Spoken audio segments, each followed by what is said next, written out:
Forms నుంచి మీ సందీప్. వేసవి కాలంలో కొబ్బరి చెట్లను మనం ఏ విధంగా కాపాడుకోవాలనేటటువంటి విషయాన్ని మనం డిస్కస్ చేద్దాము. ఈ కొబ్బరి చెట్టు కింది భాగంలో పాదులు తీపిచ్చిన తర్వాత కొబ్బరి పీచు లేకపోతే నార అనేది ఉంది. ఈ కొబ్బరి పీచు ఈ నారను ఏం చేస్తున్నామంటే ఇక్కడ మనం పరుచుకుంటున్నాం. అంటే వేసవి కాలంలో మనకు నీటి కొరత ఉంటుంది కాబట్టి ఈ విధంగా చేయడం వల్ల మనం వదిలేటటువంటి నీళ్లు ఈ పీచు లేకపోతే ఈ నారలో వెళ్ళి ఇది అబ్జర్వ్ చేసుకొని తేమ శాతాన్ని అలాగే కలిగి ఉంటుందన్నమాట. దాదాపుగా వారం నుంచి 10 రోజుల వరకు పట్టించినాము అంటే 10 రోజుల వరకు మనం నీళ్లను పట్టే అవసరం అనేది ఉండదు.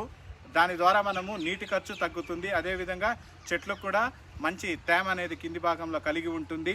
మళ్ళీ ఇటువైపు మనం దీనిపైన కొద్దిగా మన్నేసినామంటే ఈ పీచు మీద ఏమవుతుందంటే కొన్ని రోజుల తర్వాత ఇది ఎరువుగా మారుతుంది.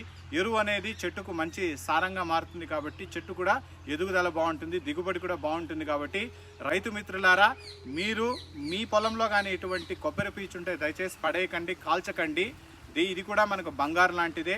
వ్యవసాయ క్షేత్రాల్లో లభించే వ్యర్థ పదార్థాలు మళ్ళీ రీసైకిల్ చేసుకుంటే అది ఎరువుగా మారుతుంది. కాబట్టి దయచేసి నేను చాలాసార్లు చూసినాను, పంట అయిన వెంటనే బీడు భూముల్లో అన్ని మొత్తం చెత్తంతా వేసి కాల్చుతుంటారు. కాల్చడం వల్ల దానిలో భూమిలో ఉండేటటువంటి సూక్ష్మ విలువలు చనిపోయే ప్రమాదం ఉంది. కాబట్టి దయచేసి మీరు అలాంటి పనులు చేయకండి. ఈ విధంగా చేసి చూడండి.